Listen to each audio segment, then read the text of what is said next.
Good morning सभी को। आज हम आधुनिक भारत की बात करेंगे। इतिहास का एक चैप्टर है आधुनिक भारत, मिडिवल इंडिया। आधुनिक भारत, देखिए सबसे पहले हमारे सामने दिक्कत ही आती है कि जब इतिहास एक सब्जेक्ट है तो इसको पार्टों में बांटने की दिक्कत कहाँ आई। चलो कोई बात नहीं, इसको डिवाइडेशन कर दिया गया, परिवर्तन आते गए। अब अपने को पढ़ना है आधुनिक भारत, यानी ये समय है 1707 औरंगजेब की मृत्यु, 1757 प्लासी का युद्ध। यानी यहाँ से हमें क्या होगा कि आधुनिकता के लक्षण देखने को मिलेंगे। यानी 1757 के बाद भारत के अंदर एक प्रकार से पूर्ण हस्तक्षेप कर लेगी ब्रिटिश कंपनी। ब्रिटेन एक प्रकार से अपना आधिपत्य स्थापित कर लेगी। और जब भारत के अंदर अंग्रेजों का राज आएगा, जब भारत के अंदर अंग्रेजों का राज आ जाएगा, उसी समय अपन क्या करेंगे, यहाँ से आधुनिक भारत की बात करते हैं। देखिए अगर बात करें आधुनिक भारत की तो इसकी जड़ें कहीं ना कहीं पीछे छिपी हुई है। इतिहास को समझना पड़ेगा। समझेंगे कैसे? देखिए सबसे पहले क्या होता है कि आप इसकी तह में जाओ, पीछे चले जाओ, तब आपके समझ में आएगा। जैसे वर्तमान में जो ये घटनाएं घट रही है, इसकी जड़ें कहाँ है? जड़ें इसकी अतीत में है। जैसे आपको मैं एक चैप्टर बताता हूँ कि 1939 से 1945 दुनिया के इतिहास में क्या लड़ा गया था। इस समय सेकेंड वर्ल्ड वॉर लड़ा गया था। क्या लड़ा गया था? सेकेंड विश्व युद्ध लड़ा गया था। 1939 से 1945 और 1914 से 1918 के मध्य दुनिया के इतिहास में 2 विश्व युद्ध हुए हैं। दुनिया के इतिहास में 2 विश्व युद्ध हुए हैं, जिसमें पहला 1914 से 1918 और दूसरा 1939 से 1945। मैं आपको कुछ बेसिक जानकारी दे रहा हूँ हिस्ट्री की, ताकि आप लोगों की एक बार रुचि पैदा हो जाए। आप जब ये वीडियो देखें तो आपके मन में जिज्ञासा बने भी नेक्स्ट स्टेप क्या होगा, क्या क्या घटनाएं। आपने अभी थोड़े दिन पहले ईरान के अंदर सुलेमानी वाली घटना सुनी होगी, इराक वाली घटना सुनी होगी। इराक के अंदर जो सद्दाम हुसैन था, शासक था वहाँ का, अमेरिका ने उसको फांसी लटका दिया गया था। ये इसकी जड़ देखिए कहाँ है। सबसे पहले देखिए क्या हुआ था कि आपको शायद पता होगा कि प्रथम विश्व युद्ध के समय, यानी प्रथम विश्व युद्ध के समय मतलब ये जो युद्ध लड़ा गया था मित्र राष्ट्रों और धुरी राष्ट्रों के मध्य, यहाँ पर इस समय रॉकेट या अंतर्धन इंजन नहीं आए थे, क्योंकि ऐसा माना जाता है कि 1910 के अंतर्गत, यानी 1910 के लमसम विश्व के अंदर अंतर्दहन इंजन, यानी वे इंजन जो पेट्रोल डीजल से चलते हैं, बनने शुरू हो गए। क्योंकि इस समय अनेकों प्रकार के आविष्कार हो रहे थे। इससे पहले जो इंजन थे वो जेम्स वाट वाले थे, भाप वाले। जेम्स वाट भाप के इंजन थे। और उस समय आपको पता होगा कि 1908 के अंदर 1908 में विश्व में पहली बार तेल की खोज हुई। देखिए आपको इसकी जड़ें पता चलेगी। 1908 में पहली बार विश्व के अंदर जब तेल की खोज हुई, तेल की जब खोज हुई तब पूरा विश्व उस समय अचंभित हुआ कि तेल के जो मेजर भंडार है, यानी मुख्य जो भंडार है, वो पूर्व के देशों में निकले। यानी पूर्व के देशों की अगर अपन बात करें तो इसके मेजर भंडार ईरान, इराक एंड सऊदी अरब। देखना गौर से, अगर आपके ये चैप्टर समझ में आएगा तो वास्तव में आपकी हिस्ट्री के प्रति एक रुचि जागृत होगी। क्या कर रहे थे अपन, यानी 1914 से 1918 प्रथम विश्व युद्ध लड़ा गया, लेकिन इस समय अंतर्दहन इंजनों का इतना उपयोग नहीं किया गया। रॉकेटें जो ये डिफ्यूज जितने भी मिसाइल वगैरह हैं, उनका उपयोग नहीं हुआ था। और आपको तो पता होगा कि 1939 से 1945, यानी 1945 वाला जो सेकंड विश्व युद्ध था उसका तो खात्मा ही परमाणु बमों से होता है। जापान के हिरोशिमा और नागासाकी के ऊपर 2 बम गिरवाए गए थे, लिटिल बॉय और फैट मैन। तो 1908 में जब तेल के भंडार खोजे गए तो सबसे मेजर भंडार की अगर अपन बात करें तो वो कहाँ निकल गए, इन 3 देशों में निकल गए। अब पूरा का पूरे पश्चिमी देश वो सकते में आ गए। जैसे उस समय क्या हुआ, अमेरिका एक विश्व शक्ति के रूप में उभर रहा था। अमेरिका, सोवियत संघ, रूस, उसके बाद इंग्लैंड, ये क्या कर रहे थे, ये अपनी शक्तियों को बढ़ा रहे थे। अमेरिका, रूस, इंग्लैंड ये शक्तियों को बढ़ा रहे थे, लेकिन दिक्कत कहाँ आई, इन देशों के पास क्या मेजर, तो जो मुख्य आविष्कार करता था वो तो यही देश थे। अमेरिका अपनी शक्ति बढ़ा रहा था, अनेकों प्रकार के एरोप्लेन बना रहा था, हवाई जहाज बना रहा था, रॉकेट बना रहा था, मिसाइलें बना रहा था, जो किससे चल रही थी, पेट्रोल से चल रही थी।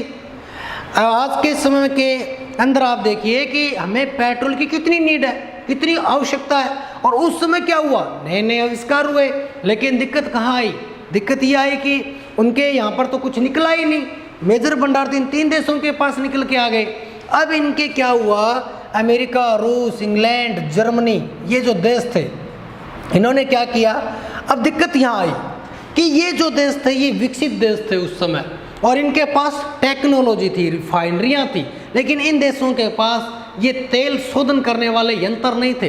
अब क्या हुआ, सबसे पहले ईरान पहुँच गया इंग्लैंड, यानी इंग्लैंड ने अपनी कंपनी ईरान में लगा दी। इराक में घुस गया जर्मनी और सऊदी अरब के अंदर आ गया अमेरिका। देखिए गौर करने वाली बात है, यहाँ से आपकी जो ये जड़ें हैं, ईरान इराक क्यों लड़ता है, ईरान और अमेरिका क्यों लड़ता है, सद्दाम हुसैन को फांसी क्यों लटकाया गया, इसके कारण कुछ न कुछ हमें जानने को मिलेंगे। यहाँ पे हमें हिस्ट्री, आज वर्तमान की जो घटनाएं हैं उनका संबंध कहीं ना कहीं अतीत के साथ है। अगर अतीत में कुछ घटनाएं नहीं घटी होती तो शायद ये हमें आज तक नहीं देखने को मिलते।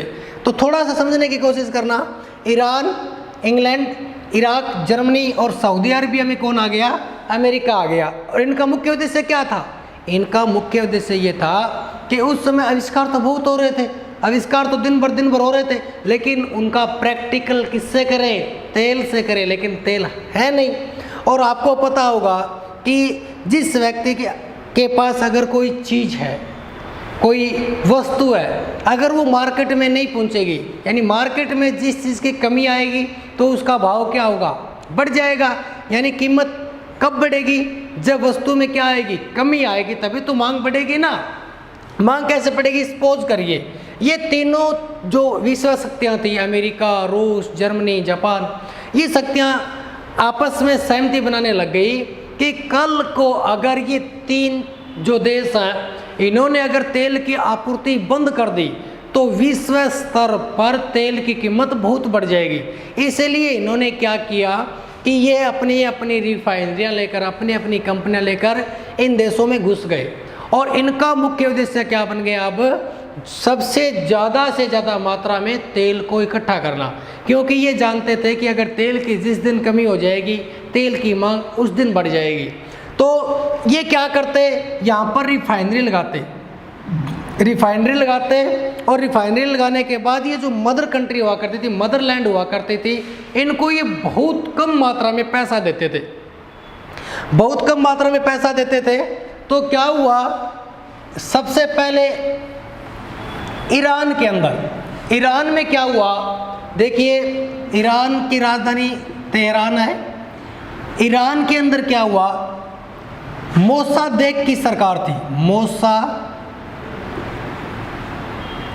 मोसादेक की सरकार थी।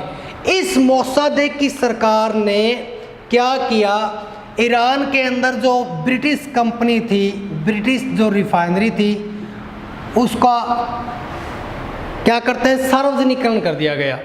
यानी क्या हुआ, ईरान के अंदर देखिए अब फसाद निकल कर आएगा। ईरान के अंदर मोसादेक की सरकार ने ब्रिटिश जो रिफाइनरी थी, ब्रिटिश जो कंपनी थी, उसका सार्वजनिकरण कर दिया गया। जब इस कंपनी का सार्वजनिकरण किया गया तो ये दोनों देश घबरा गए। जर्मनी घबरा गया, अमेरिका घबरा गया। इसने सोचा कि व्हाट इज दिस, ये क्या हो रहा है। अगर आज ईरान में ऐसा हो सकता है तो कल को हमारे साथ भी तो ऐसा हो सकता है। यानी इराक, जर्मनी भी ये सोचने लग गया कि इराक भी कहीं ना कहीं गड़बड़ कर सकता है। अमेरिका ये समझने लग गया कि जो घटना ईरान में हुई है वो घटना सऊदी अरब में भी हो सकती है, और अगर इस प्रकार से ये घटना घटती रही तो एक दिन हमें यहाँ से जाना पड़ेगा और कहीं ना कहीं क्या होगी, फिर दिक्कत हो जाएगी। अब क्या हुआ, अमेरिका ने एंट्री मारी, अमेरिका आया। अमेरिका ने क्या किया, यहाँ पर ये मोसादे की जो सरकार थी, इस मोसादे की सरकार को क्या कर दिया गया, गिरा दिया गया। और यहाँ पर अमेरिका की एक सरकार थी, पिट्ठू सरकार बोल सकते हो आप उसको, राजा साहब पहलवी। राजा साहब पहलवी को यहाँ का सुल्तान बनाया गया।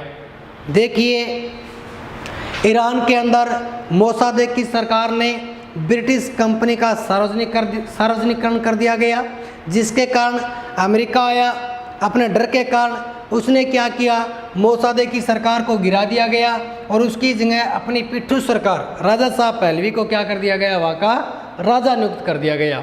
अब क्या हुआ, उसी समय आप एक ईरान का ही व्यक्ति था जिसका नाम था आयतुल्ला खुमैनी। आयतुल्ला खुमैनी,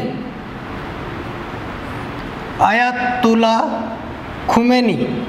ये आयतुल्ला खुमैनी जो था, ये एक निर्वासित जीवन जी रहा था कहीं दूसरी ओर, और इसको आप उल्मा बोल सकते हो, यानी मुसलमानों का ये एक प्रकार से गुरु था, उल्मा। ये निर्वासित जीवन जी रहा था। इसने क्या किया कि राजा साहब पहलवी जो था, इसको निर्वासित कर दिया गया, हटा दिया गया, और आयतुल्ला खुमैनी खुद क्या बन गया, ईरान का राजा बन गया। ईरान का क्या बन गया, राजा बन गया। और राजा बनते ही इसने क्या किया कि ईरान के अंदर अमेरिकी दूतावास था। ईरान के अंदर अमेरिकी दूतावास था। देखिए, ईरान के अंदर अमेरिकी दूतावास था। ईरान के अंदर अमेरिकी दूतावास के अंदर लगभग 66 व्यक्ति थे। इन 66 व्यक्तियों की क्या हो जाती है, हत्या करवा देता है। यानी आयतुल्ला खुमैनी ने क्या किया, ईरान के अंदर अमेरिकी दूतावास में आग लगवा दी, और उस आग के अंदर कितने व्यक्ति मारे गए, 66 व्यक्ति मारे गए। कितने व्यक्ति मारे गए, 66। और अमेरिका इससे बड़ा चिंतित हुआ। आप देखते होंगे कि वर्तमान में बराक ओबामा से लेकर डोनाल्ड ट्रंप तक इनके मध्य हर बार खींचतान चली रहती है। कभी लड़ाई तक की नौबत आ जाती है, कभी कुछ, क्योंकि इसकी जड़ें कहाँ हैं, यहीं पर है। मैंने यही तो बताने की आपको कोशिश कर रहा हूँ कि अगर वर्तमान को जानना है तो आपको कहाँ जाना पड़ेगा, अतीत में जाना पड़ेगा, क्योंकि वर्तमान की सारी जड़ें कहाँ हैं, वहीं हैं। आपने देखा होगा कि वर्तमान में अगर आप सीधा एग्जामिनेशन हम आए दिन अखबार के अंदर पढ़ते हैं कि डोनाल्ड ट्रंप ने ये किया, बराक ओबामा ने ये किया, ईरान की सरकार को गिरा दिया गया, सद्दाम हुसैन को फांसी पर लटका दिया गया, सऊदी अरब ने तेल सौदा कंपनी के साथ ट्राई अप जो था वो बंद कर लिया। क्यों? क्योंकि कहीं ना कहीं ये घटनाएं यहाँ से घटित हुई थी। ये 66 लोगों का बदला, इन 66 लोगों का अपमान आज तक नहीं बोल रहा है अमेरिका। यही घटना आपको एक चीज़ मैं और बता रहा हूँ। देखिए क्या हुआ कि विश्व इतिहास के अंदर लगभग 3 संधियाँ हुई थी, और उन 3 संधियों ने संपूर्ण विश्व को झकझोर किया था। देखिए, पहली मैं आपको एक संधि बताता हूँ, महान हुसैन एग्रीमेंट। महान हुसैन एग्रीमेंट। देखिए क्या हुआ, ये तीनों घटनाएं अपने साथ जुड़ी हुई है। आपको पता होगा कि पूरे विश्व के ऊपर लगभग पूरे विश्व के ऊपर एक छत्र राज किया था इंग्लैंड ने। अब क्या हुआ, इंग्लैंड की नीति हमेशा से क्या थी, फूट डालो राज करो की नीति रही थी, और इस नीति को आपने भारत में भी पढ़ा होगा। यानी इंग्लैंड क्या करता कि अनेकों प्रकार की संधियां बनाता, अनेक देशों को आपस में लड़वा देता और अपना हित साध लेता था। महान हुसैन एग्रीमेंट क्या था? महान हुसैन एग्रीमेंट के तहत आपको पता होगा कि प्रथम विश्व युद्ध में क्या हुआ था कि मित्र राष्ट्र और धुरी राष्ट्रों के मध्य युद्ध लड़ा गया था। गौर से सुनना मेरी बात। महान हुसैन एग्रीमेंट आपके समझ में 1 मिनट में आ जाएगा यहीं पर बैठे बैठे। महान हुसैन एग्रीमेंट क्या था? और ये अक्सर जो पीसीएस एग्जाम होते हैं उसमें पूछा जाता है कि महान हुसैन एग्रीमेंट क्या है, महान हुसैन जो संधि थी वो क्या थी। गौर से देखिए कि प्रथम विश्व युद्ध में मित्र राष्ट्रों और धुरी राष्ट्रों ने जब युद्ध लड़ा था तो इन धुरी राष्ट्रों की हेल्प की थी ऑटोमन साम्राज्य ने। ऑटोमन साम्राज्य ने। समझ में आया? अब आपको शायद पता होगा कि ऑटोमन साम्राज्य क्या है। ऑटोमन साम्राज्य में आपको बता देता हूँ कि ये क्षेत्र है, मान के चलो अरब क्षेत्र। कल मैंने पिछले वीडियो में एक बार आपको बताया भी था। ये अरब क्षेत्र, यहाँ पर कौन थे?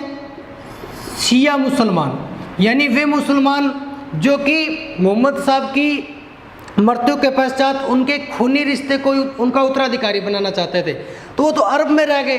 और इसके बाद मोहम्मद साहब के अनुयायियों द्वारा या मुसलमानों के धार्मिक गुरुओं के द्वारा जो क्षेत्र बसाया गया, यानी जो क्षेत्र बसाया गया, जिस क्षेत्र में इसका इस्लाम धर्म का विस्तार किया गया, वो कहलाया ऑटोमन क्षेत्र। ऑटोमन क्षेत्र, समझ में आया? यानी ये अरब क्षेत्र, ये तो वो मुसलमान जो कि मोहम्मद साहब के वंशज थे और उन्हीं के कहने से चलते थे। जबकि ऑटोमन वाला क्षेत्र कौन सा? जो खलीफाओं के द्वारा, मुसलमानों के धार्मिक गुरुओं के द्वारा जब उनका धर्मांतरण किया गया, अनेक क्षेत्रों को विजिट करके वहाँ इस्लामीकरण किया गया, वो क्षेत्र था ऑटोमन क्षेत्र। अब देखिए बड़ी एक चाल, सोची समझी चाल किसकी? इंग्लैंड एंड फ्रांस की। एक तरफ इंग्लैंड और दूसरी तरफ फ्रांस। इंग्लैंड और फ्रांस ने क्या किया? एक जुट बनाया। इंग्लैंड और फ्रांस ने क्या बनाया? एक जुट बनाया। उन्होंने सोचा कि कहीं न कहीं ओटोमन साम्राज्य जो है वो हमारे साथ दिक्कत पैदा कर सकता है, क्योंकि आपको ये बात याद होगी कि प्रथम विश्व युद्ध हुआ था, उस समय धुरी राष्ट्रों का साथ दिया था ओटोमन साम्राज्य ने, और मित्र राष्ट्रों में ये है ही, इंग्लैंड है, फ्रांस है, अमेरिका भी आ जाएगा। ठीक, अब क्या हुआ? अब ये ओटोमन साम्राज्य इंग्लैंड और फ्रांस का क्या बन गया था? एक प्रकार से इनेमी बन गया था, एक प्रकार से दुश्मन बन गया था। अब दुश्मन बन गया तो अब इसको अलग रास्ते से हटाना है। क्यों हटाना है? देखिए, अगर अपन इस प्रकार से ये एशिया महाद्वीप की रचना करते हैं तो इस क्षेत्र में एशिया महाद्वीप में आने के लिए, यानी यूरोप महाद्वीप से अगर अपन एशिया महाद्वीप में आएंगे तो बीच में कौन आएगा? ऑटोमन क्षेत्र आएगा। ऑटोमन क्षेत्र आएगा तो इन दोनों को एक डर सता रहा था कि अगर कल को अगर कुछ होता है या कुछ अनहोनी होती है तो ओटोमन साम्राज्य हमारे साथ दिक्कत पैदा कर सकता है। कहाँ जाने पर? मध्य एशिया के साथ जुड़ने पर। क्यों? क्योंकि ये मान के चलो यहाँ पर भारत और ये क्षेत्र ओटोमन तुर्कों वाला, अगर यूरोप के लोग यानी इंग्लैंड फ्रांस के लोग अगर भारत आएंगे तो बीच में कौन आ गया? ओटोमन तुर्क आ गए।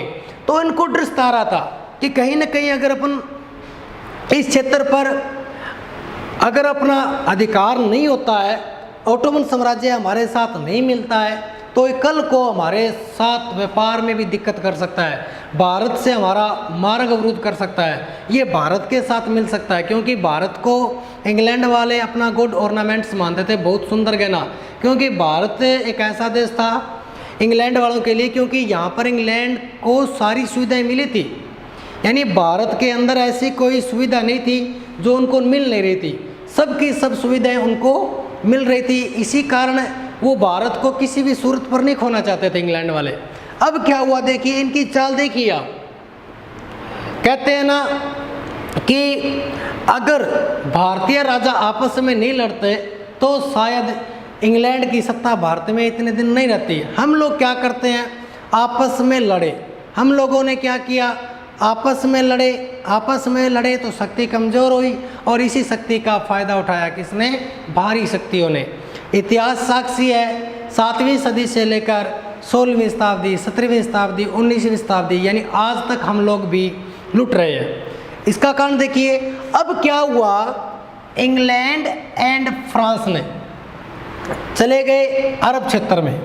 अरब क्षेत्र में जाकर यहाँ का एक शासक था हुसैन। गौर से देखिए, शासक का क्या नाम, हुसैन, और हुसैन का बेटा था फैसल।